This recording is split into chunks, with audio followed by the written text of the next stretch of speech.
Okay, so just for a reference point, we are doing a Q&A real quick, and I am showing everybody a HoneyBook, which helps. I use this for funnels, and I use this to build funnels for my clients. And also, let me get to her website because, let's see here. That is Kiera's website. Let's see. Nice, girl. That's on the slider up. Yeah. Okay. So here's, oh, and I want to show you the whole, I built this website from Marty. And the goal was to streamline everything so she's not spending a bunch of time doing everything manually, responding to everybody manually. And then when people come to the website, it will take them right into a series of emails and get them onto her contact list. And so you can go to talk with Marty. So on hers, we've got the Calendar link, and on the websites, I've just created different opportunities because some people, they'll scroll down, they want to talk with her right away, but let's see here. Let's go to her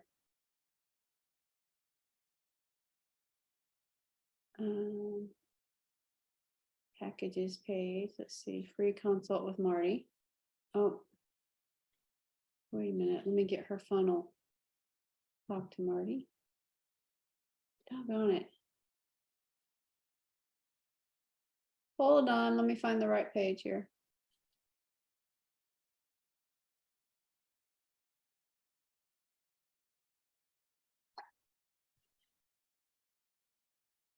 Party inquiry. Let's see here. They're all going to her. Okay, I need to fix that.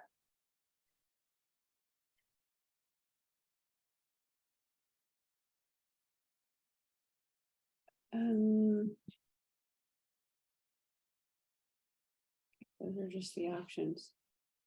Sorry, ladies. I was having Cart to link these. They all shouldn't go to her Calendly. I mean, it should be. That's the options. So she has Calendly too. Yeah, but some of these were supposed to be linked to her HoneyBook. So,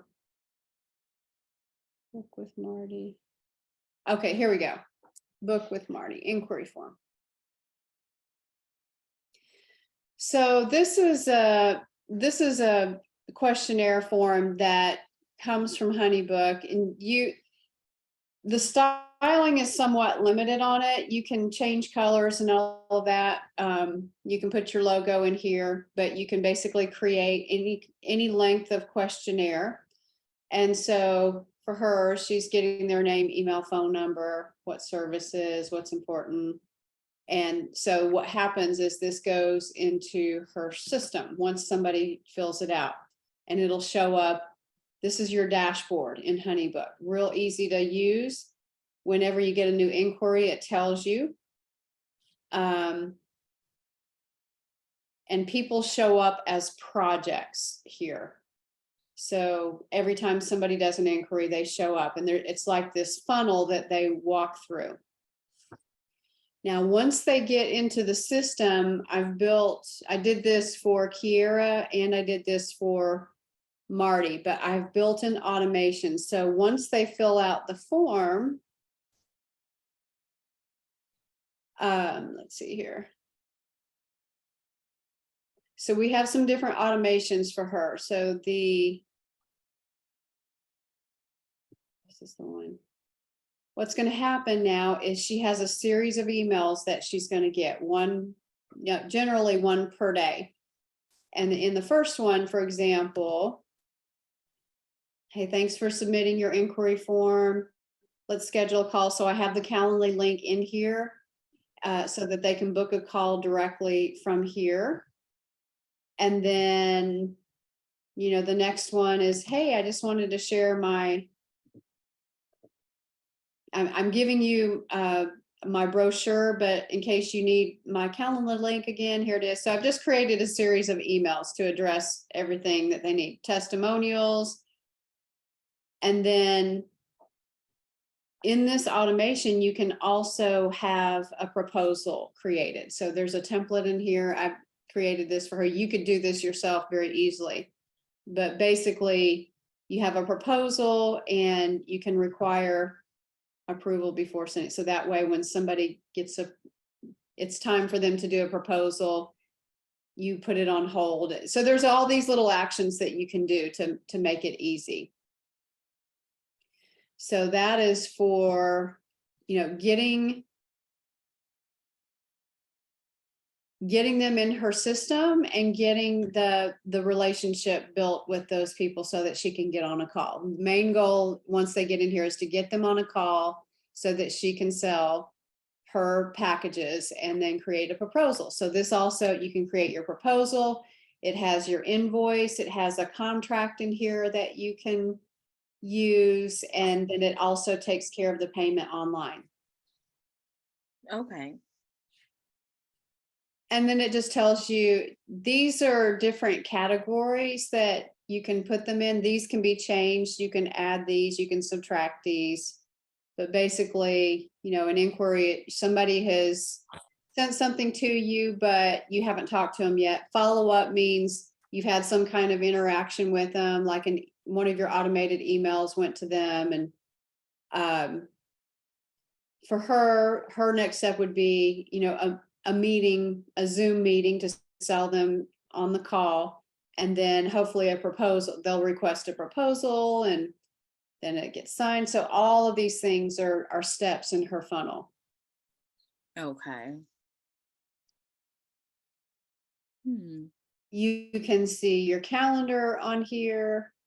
You've got, there's all kinds of nifty little things. It's got reporting features to show you how much you've sold.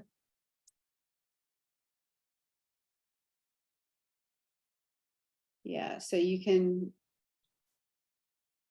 get reports for anything. You can see what kinds of payments people are making here.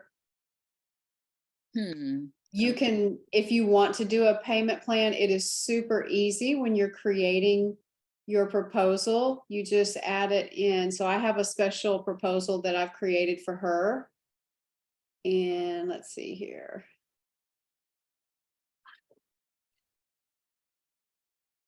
Let's see here.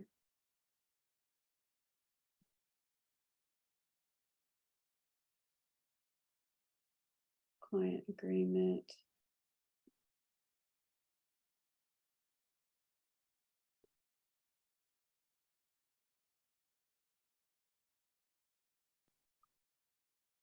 Yeah, so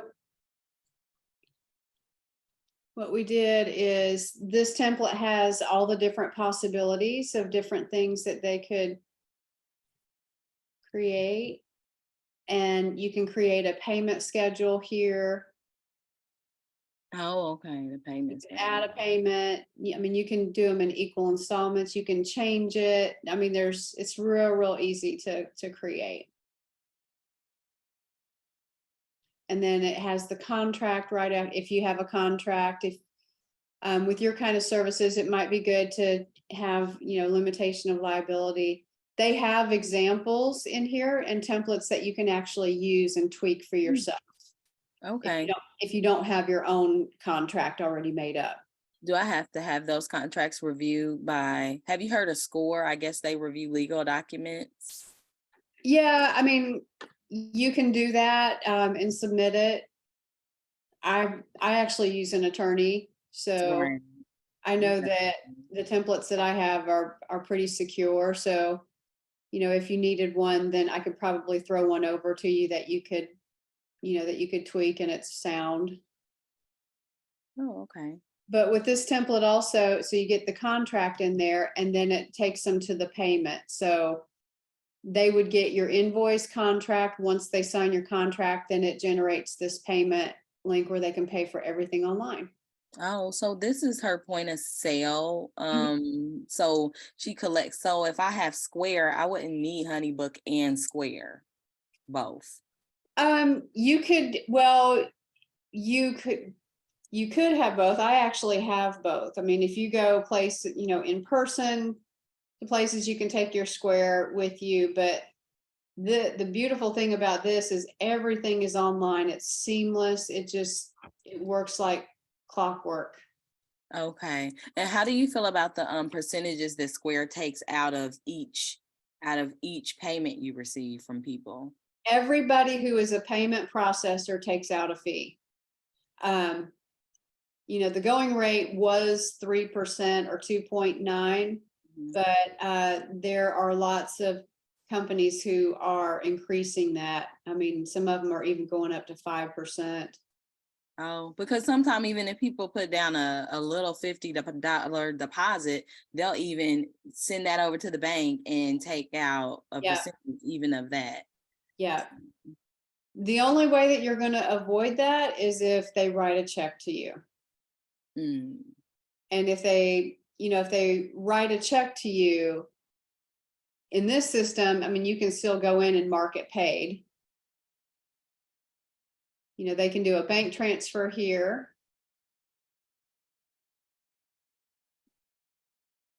So you could easily, I mean, now I have had some people do bank transfers. There's no fee for it, but it takes longer for you to get your money. oh, okay. Okay. And when Square starts to send you loan credit, like, hey, you can get this, like, oh, you can get $880, which is not much, but would you recommend to hold off on that stuff? Because then they take a percentage out of the payments until it's paid off. Like they take a percentage of your collected money to pay that. But it also, I think, a bill credit, and they say they don't report it to your personal And who is this for Square. for Square? If you take a loan from them, is that what you're saying? They've been sending offers for loans. I would I would try to stay away from that if at all possible. Okay. I didn't know if it would help build the business credit, you know, that everybody talks about. You need business credit. You should be living off the business cards, credit cards. I mean, do you have a business credit card? I mean, no, I actually don't. And I didn't want to get one that was going to be tied to my personal credit. I wanted to really get one tied to the business. Well, if you're a sole proprietor or a single member LLC, it is still going to be tied to your personal, but the the most sure way of integrity to go is to go directly to your bank and open up your business bank account and have them issue you a business credit card through the bank. Okay. That's what I do. Or that's what I did. And so I have a business credit card, but I make sure that I pay off the balance every single month. And to date, I have not paid any interest whatsoever on my card. Okay. Yeah. Any other questions? Well, just about the credit card, like say for instance, like American Express, they talk about that. If you have a business credit card, you get the points. Hmm. And then do you participate in those type of business credit cards? Yeah. So again, my bank card gives back percent like a 1.5 or a 2%. I think it's 2% cash back. Okay. Yes, and I do get that back. Okay. So and what I do is I try to put as many of the business expenses on the credit card first and pay it off before interest is due so that I get the points and I don't have to pay interest. Okay. But do you use it like at Target and, just everyday life to try to get more points? Yeah, I mean, well, yeah, and it's because of those points I have been able to like I use it for travel. I mean, I'll go to see my son or I'll use it for travel points. So like I bank with Chase, and so it's all mixed together. The credit card, it gets me my points. I can use those rewards on travel, hotel, I can use it on Amazon. I've used it on Amazon before. So Okay. yeah, as a matter of fact, I just purchased a bed for the VIP center, and I hardly had to pay. I think I had to pay like $20 Wow. for it because of the points that got applied. Okay. See, because I do have a Chase account, but it doesn't have my business account. I'm with Navy Federal Credit Union for my business account. So I probably should, I guess, inquire about Chase too, but they're just a little more harsh with their prices and their leniency. So Yeah, well, I mean, if you, I mean, I'm in good standing with them. If you just, if you've had trouble with overdrafts and all of that, that it might not give you the same offers. I mean, they might give you a different level, but if you've pretty much maintained your bank account and you open up your business and you have your personal account there, they're more likely to trust you. And yeah, I've been so, there since 18, so I've yeah. definitely had some insufficient fee funds, but it's like forward now. Like, Right. yeah. Yeah, I would go in and talk to them about opening up your business account. So you'll need your EIN number, your stuff from the federal government, EIN number, and if you have any documents like doing business as, any kind of licensure or anything, just bring that in. Well, I'm done with my questions. Okay. Kira, do you have any questions? Is it a question about like a point of sale, or could it be about a sales strategy? It could be either. Okay, so my question is, most of the new clients that I get, I meet them in person while I'm working, and sometimes I ask them stupid questions like, "Have you ever seen a painting before?" Or just not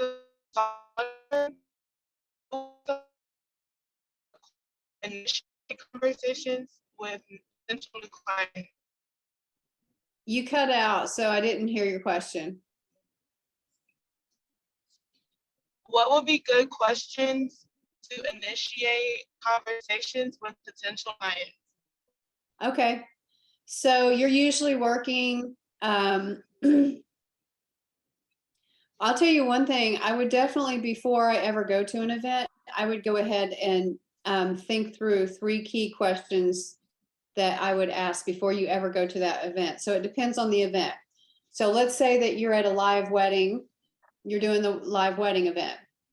And I mean, it makes sense to ask the question, hey, have you ever seen a live wedding portrait done? Have you ever seen a live wedding artist before? And I mean, that's a great question. And you could probably, I mean, one of the basic questions you can always ask is, hey, would you be interested in learning more about, how I help couples have a unique wedding experience?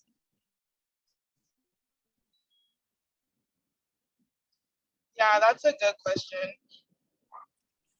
And so with your HoneyBook, I believe there's a way to make a QR code. Let's see here.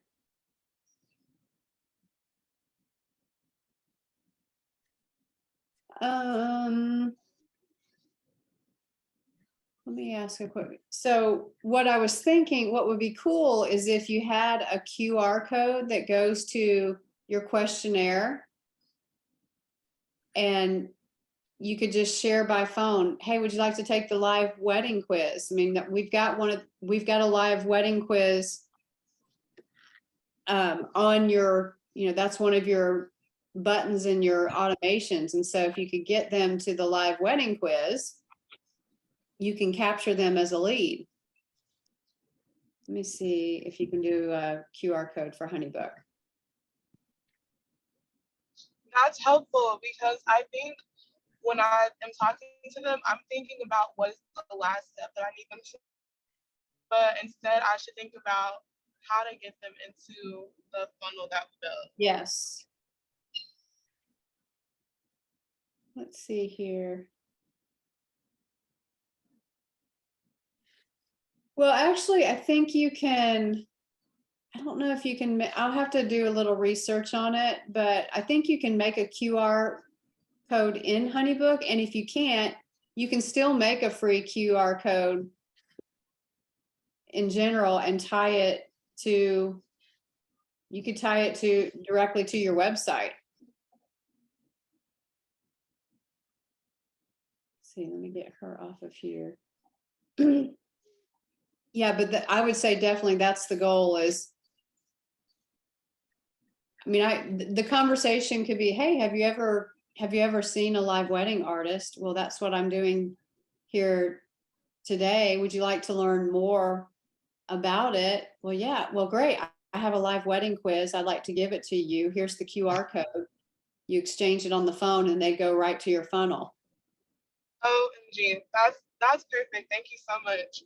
For real, I was overthinking it. I'm like, so would you ever think about art as something that connects to who you are? And they're like, Yeah. what are you talking about? I just overthink it. I was just overthinking it. Yeah. I mean, and you could still throw in the question of, hey, do you want to learn more about how I help couples have unique weddings? Fill out this live wedding quiz. I'll give you the QR code right now and we'll set up a call for later because I'm working right now, but I'd love to sit down and talk to you about it.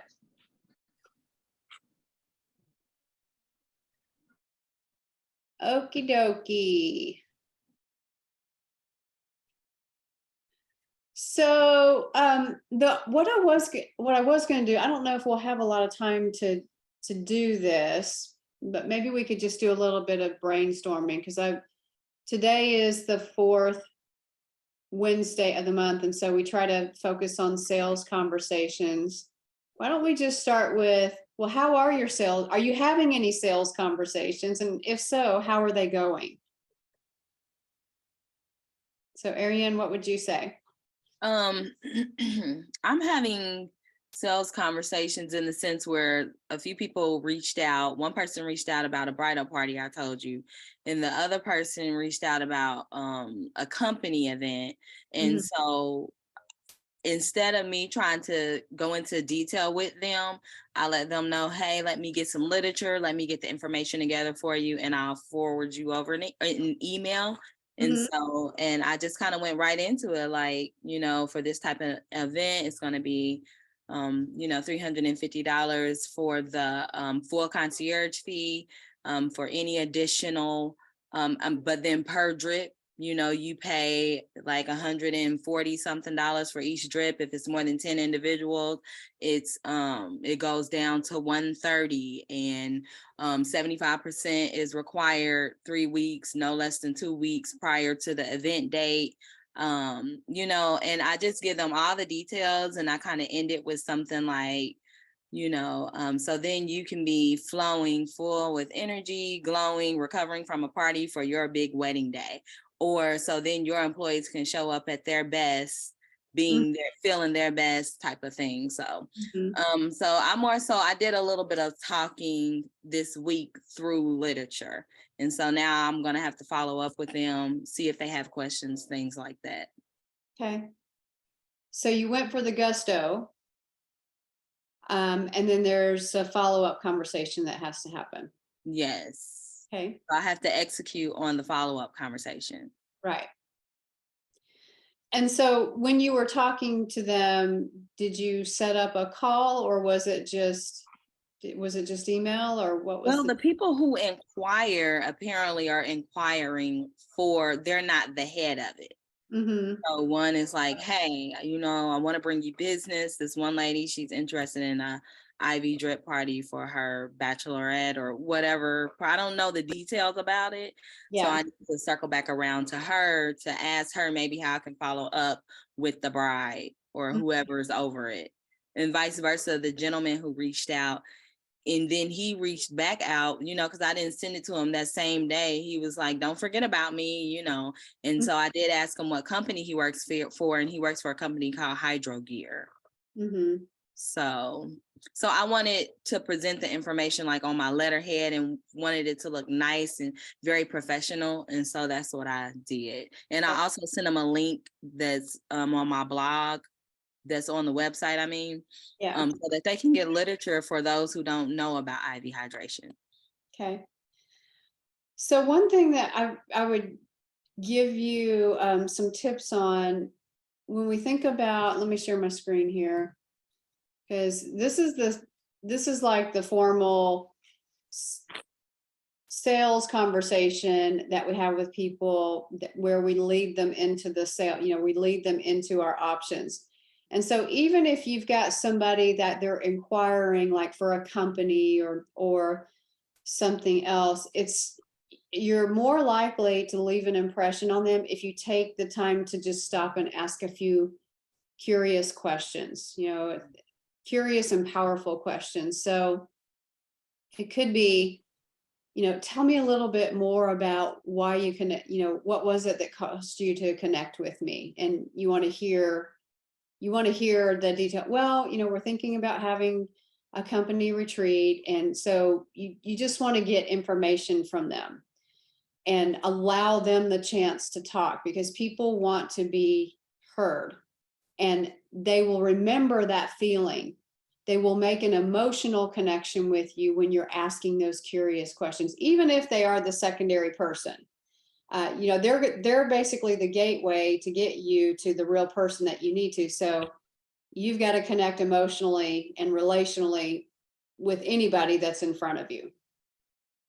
So it's basically, okay, so tell me a little bit more about your company or, this bride that you know of, and what inspired you to get in touch. And then it's using the listening coach. Oh, okay. So what I hear from you is that everybody's kind of burnt out and they're looking for a way to just refresh themselves and stop going through burnout. Is that what I'm hearing? So you're using listening coach to reflect back what they're saying and even what they're not saying.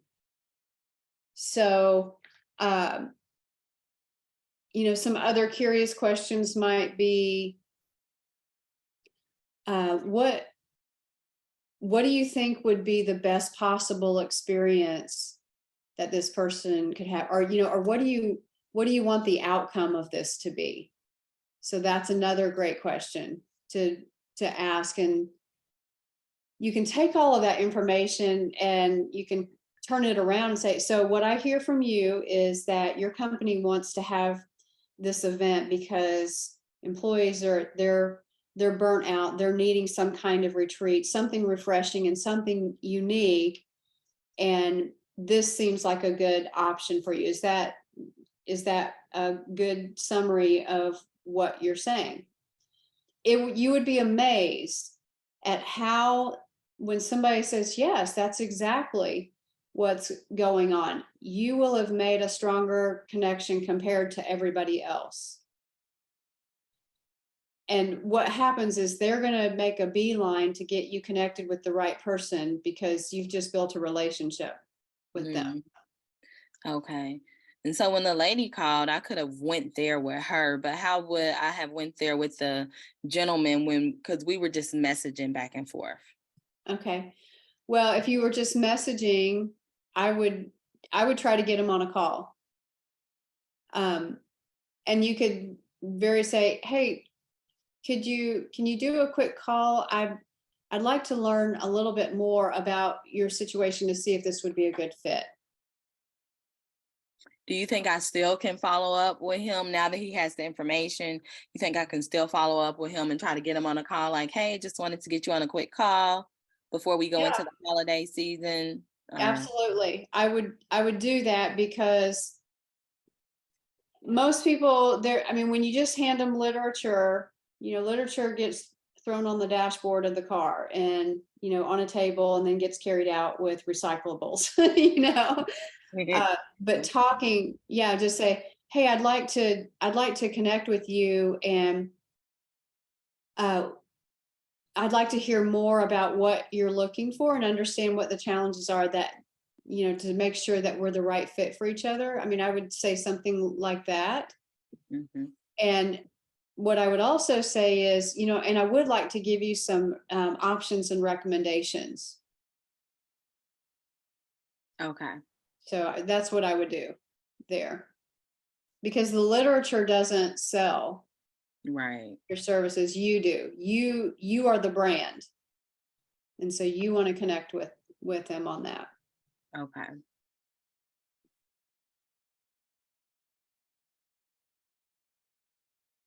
Okay.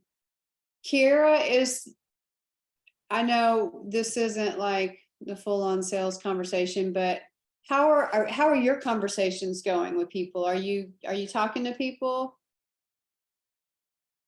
Yeah. Yeah, so well, I have them get on a call, and then I just have them lay it out, like, what are you looking for? Tell me Mm-hmm. about your event, and they're usually so excited to share. Yeah. And then I'm like, okay, great. Well, I'm Kiera. This is what I do. I love helping people create special moments. I just tell them about myself. Mm-hmm. And then after I tell them about myself, I tell them how I can help them. So I'm like, I have these options of what I can do, and this is what it would look like. I go through my options with them, and Mm-hmm. then I tell them the prices, and then they're like, yeah. So, and I'm like, okay, and I don't know. You cut out at the last, so you tell them your prices And then I kind of don't know where to go from there. okay. So the investment, it can be sticker shock. And I know that you've got some high-end premium prices, and your product is well worth that. So the way that you introduce that investment is got to just be what I would say, just as part of the flow of the conversation, instead of, here's the price tag, $4,000, and it's kind of shocking. My dogs are upset about it, as you can hear in the background. But you just talk about it like you're talking about, hey, I'm going to the store, Right. and normalize it, right?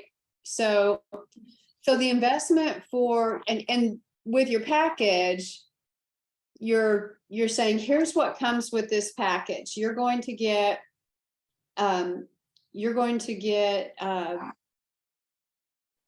before we go into the event, we'll have a consultation. I'll do an intake to make sure that I have everything, and I'm just making this up, to make sure that I have everything that we're going to need for your special day. I will pull all of the materials together. I will make this a seamless experience. I'm going to be walking around your event, just tell them, just bring them right into the experience about what's going to happen. And the final punchline on that is, as at the end of the day, what you're going to have is, you're going to have one of the most unique gifts and experiences that any couple can have at their wedding. And it's a keepsake that you'll have forever, a moment captured on canvas. So the investment for this experience, my top package is $4,000. And so just as a reminder, here's exactly what you're going to get for that. You're going to get this, this, and this. And so I do offer, you can pay for this in one installment, or we can do flexible payment plans. So in HoneyBook, you can do this also, Kiera. I don't know if you realize that, but you can say, we can break this up into smaller payments. And so you can pay in 6 installments or whatever, but you'll need to already have that figured out. I think you've got 3 different packages, right?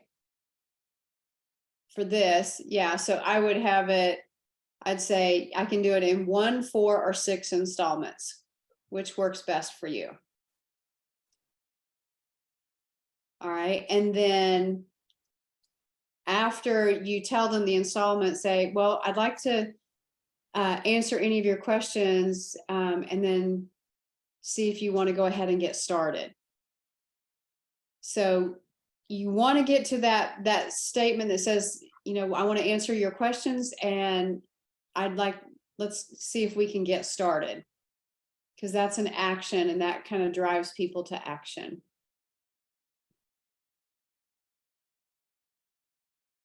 Is that helpful? Yes. Yeah, I think that's the next step that I never have gone to, is what questions do you have? Mm-hmm. Yeah. Yeah, here's the price tag. You're going to get this, this, and this for this. You can pay it in installments. What questions do you have? And so that we can see if you want to get started. Okay, that's it. Thank you. All right. Ariane, any go backs?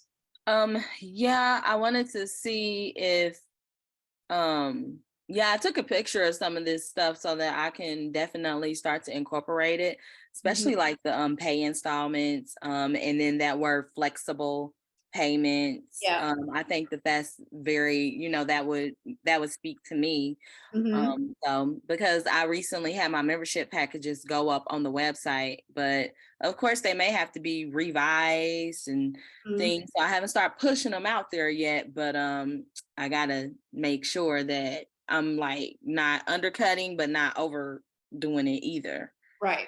So, but I did just type up this little statement. I said, "Hi, Jacavius, do you have time to jump on a quick call sometime today? Just would like to touch base and answer any questions." I try to keep it kind of informal. Do you think that, do I need to say more?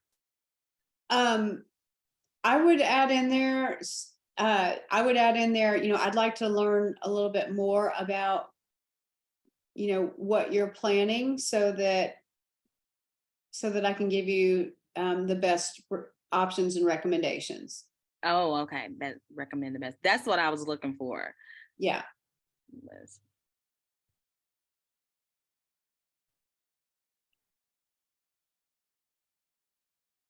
I did put the link to the worksheet in chat, so you can pull that worksheet. Okay. If you want to. You have to make a copy of it and save it to your computer. All right.